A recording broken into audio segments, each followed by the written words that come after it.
আসসালামু আলাইকুম। হিন্দুবাদের প্রতি নমস্কার, অন্যান্য জাতিপাতির হলো আন্তরিক ধন্যবাদ। এবং দেশ ও দেশের বাইরে থেকে যারা আমাকে কমেন্ট করেছেন যে গুরুজি আপনি কি শ্মশানে যাইয়েই কাজ করেন, তবে দেখেন আমি আজকে আসছি শ্মশানে স্বামী স্ত্রী বশীকরণের কাজের জন্য, এবং তাই আপনাদের মাঝে একটা ভিডিও করে দিচ্ছি। এবং ভিডিওটা যদি ভালো লাগে বিশেষ করে লাইক করবেন, শেয়ার করবেন, কমেন্ট করবেন। আর আমাকে একজন কমেন্ট করেছে যে গুরুজি 3 শ্মশানের কয়লা দিকে বশীকরণ কী কায়দায় করতে হয়। তবে দেখেন 3 শ্মশানের কয়লা দিয়ে স্বামী স্ত্রী কঠিন বশীকরণ হয়। 3 শ্মশানের কয়লা দিয়ে স্বামী স্ত্রী কঠিনভাবে বশীকরণ হয়। তবে আপনারা শনিবার, মঙ্গলবার এবং যদি অমাবস্যায় নিতে পারেন, অমাবস্যায় 3 শ্মশানের কয়লা দিয়ে আপনারা 3 শ্মশানেরতে 3 টিপ কয়লা নিয়ে আসবেন। 3 শ্মশানেরতে 3 টিপ কয়লা নিয়ে আসবেন। আনিয়ে যদি স্বামী এবং স্ত্রী দুইজনের নাম লিখবেন কাগজের মধ্যে, দুইজনের নাম লিখে সেই 3 টিপ কয়লা কাগজের মধ্যে দিয়ে মাদুলিতে ভরে, যদি স্বামী স্ত্রীকে বশ করতে চায় তাহলে স্বামীর কাছে রাখবে, আর যদি স্ত্রী স্বামীকে বশ করতে চায় তাহলে স্ত্রীর কাছে লাগবে, রেখে দেবে এবং 25 টাকা ফকির মিসকিনকে দান করবে। আর যদি সঙ্গে দিতে পারেন এই কালাধুত্রা শিড়ে, এটা কালাধুত্রা, এইটা এই যে এই দেখেন এই কালাধুত্রা শিড়ে যদি দিতে পারেন, এই দেখেন এই ফুল ডাউন নীল রঙের, এটা কিন্তু কালাধুত্রা। যদি আপনারা এই কালাধুত্রা শিড়ে দিতে পারেন তাহলে আপনাদের কেউ কাউকে সারা জীবনের মতন ছাড়িয়ে যেতে পারবে না। আর এই কালাধুত্রা সাদা ধুত্রা দিয়ে বশীকরণে কাজ হয়। এই দেখেন, তবে শ্মশানের তা লাগবে কিন্তু, এটা হচ্ছে কালা শ্মশানের কয়লা কথা আমি বলে দিছি। আর এটা হচ্ছে কালাধুত্রা।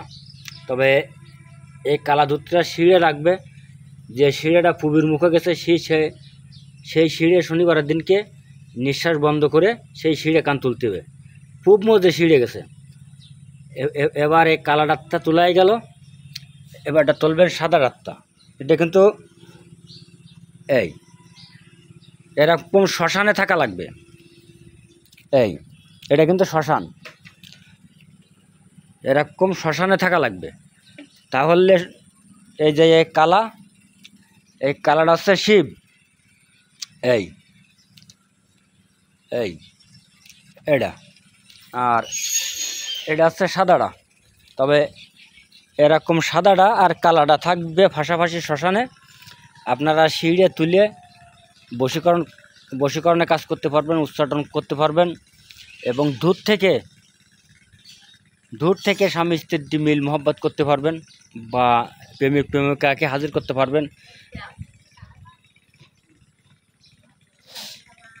এই সাদা ধুত্র আর কালা ধুত্র সিঁড়ে দিয়ে, বাকি নিয়ম আমার কাছ থেকে জেনে নেবেন যে কালা ধুত্র আর সাদা ধুত্রর সিঁড়ে দিয়ে কী কায়দায় বশীকরণ হয়। তবে আমি সিঁড়ে তোলার নিয়ম বলে দিছি, যে আপনারা সাদা যে ধুত্রটা আছে এই ধুত্র সিঁড়ে গুঁড়া খুঁজবেন, খুঁজে দেখবেন যে পূব মজিটা গেছে, সেই সিঁড়েটা খুঁজার পরে দম ধরে নিঃশ্বাস বন্ধ করে একদমে তুলে নেবেন। নিয়ে গেল, এইবারটা নেবেন হচ্ছে এই কালাটা, এইবারটা কালাটারটাও একই নিয়মে নেবেন, পূব মজে সিঁড়ে গেছে সেই সিঁড়ে, এবং নিয়ে এবার কি করবেন, এই দেখেন এটা কিন্তু বাওয়াত, এই বাওয়াতের এই আঙ্গুলির 1 কর নেবেন, কালা ডাটটা নিলে 1 কর আর সাদা ডাটটা নিলেন 1 কর, নিয়ে স্বামী স্ত্রী প্রেমিক প্রেমিকা 3টে তাবিজ করবেন।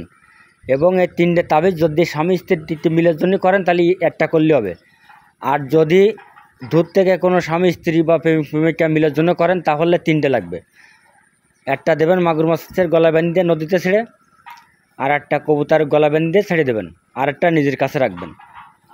দেখবেন আপনাদের কাজ কত দ্রুত আল্লাহর রহমত থেকে কাজ হয়ে গেছে। তবে এই কাজের পরে বিশ্বাস আর ভক্তি শ্রদ্ধা থাকতে হবে, আপনাদের কাজে সফল হবে, তাতে কোনো সন্দেহ নেই। তবে দেখেন এটা কিন্তু শ্মশানের এরিয়া, এটা কিন্তু ফুল শ্মশানের এরিয়া, আমি শ্মশানে আছি। তবে যে কাজ করবেন বিশ্বাস আর ভক্তি থাকবে, আপনারা কাজ দিয়ে সফল হতে পারবেন। তবে এই সাদা ধুত্র গাছের শিড়ে এবং কাল ধুত্র গাছের শিড়ে যদি কেউ নিতে চান আমার কাছ থেকে, আপনারা আমার বাড়িতে আসবেন, আমি তুলে দেবো দিন ধরে। আপনারা যাইয়ে শুধু মাদুলিতে ভরে বশীকরণের কাজ করবেন, আমি তুলে দেব, আপনারা নিয়ে যাবেন। এই দেখেন, এই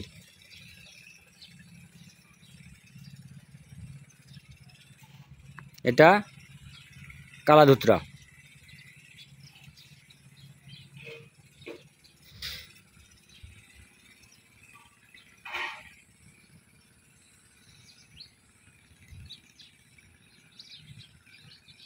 বাতি জ্বলতেছে, যে বাতিটা আমি জ্বালাই দিছি দেখেন কত সুন্দর কায়দায় বাতি জ্বলতেছে। ভাই কিন্তু বাতাস হচ্ছে, ঝড় হচ্ছে, তারপরেও বাতি জ্বলতেছে। আর এই বাতি যদি না লেবে তাকে কাজ এক ফোঁটাও বন্ধ হবে না। বাতি ধরা দিলে কিন্তু বাতি ফাইজে যায়, আর এই বাতি সেই পরিমাণে হু হু করে জ্বলতেছে দেখেন। এটা হচ্ছে সীতার সমাধি, এটা ফুল গাছ। আর ওই দেখেন আমি বাতি জ্বালাই দিছি। সত্যি কি মিথ্যা দেন, 3টে বাতি দিছি, বাতি সুন্দর কায়দায় জ্বলতেছে।